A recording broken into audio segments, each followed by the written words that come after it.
هەر وڵاتی ئێستا چەک بنێرێتن تاقیەکاتەوە. باش ڕای تۆ مەوێت لەسەر ئەوەی کە ئەو عیبارەی کە شەڕ تاقیگەیە، یعنی ئەوەی کە ئێستا جەنابەت باست کرد لە هەر شەڕێکی ئاوهایە لە دوای شەڕەکە ڕەنگە بە چاولێکەری بێ بە بەدزینی فکرە و ئەوە بێت بە پێویستی شەڕەکە بێت کۆمەڵێک موشک و فڕۆکە لەدایک بن، بۆ ئەم شەڕە چاوەڕێەوە دەکرێت؟ بەتەکید ینی بۆ ئەم شەڕە چاوەڕێ ئەکرێتن. ئێستاکە تۆ بزانە ینی ئێمە کە باسی موشکی تۆماهۆکمان کردنەوەی پێنجەم هاتە مەیدانەوە، معنای ئەوەیە هێزی بەرگری ئاسمانی ئێران تەواو لە ناو نەچووە، لە ١٨٠ لە ناوچووە، لە ١٢٠ ماوە. بۆیە تۆماهۆک بەکاردێنێ ئەمەی کە بڵین بەسمەی حراری، بەسمەی گەرمای زۆر کەمترە. تۆ موشکی ستینگەر و سترێلا بە گەرمای ئەو موشەکانەی ئیشەکە کە لێداتن. ئەم موشەکانێک بەکاردێنی ئێستا تێستە.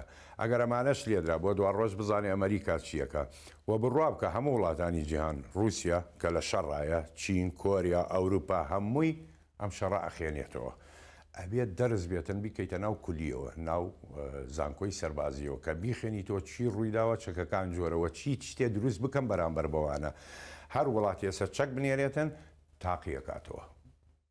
باشترینەوە تۆ چەککە دروستەکەی باشترین شۆن چۆیە کە تۆ تاقی بکەیتەوە لە مەیدانی جەنگا، بزانی خاڵی زەعیفی لەکوێیە، قووەتی لەکوێیە.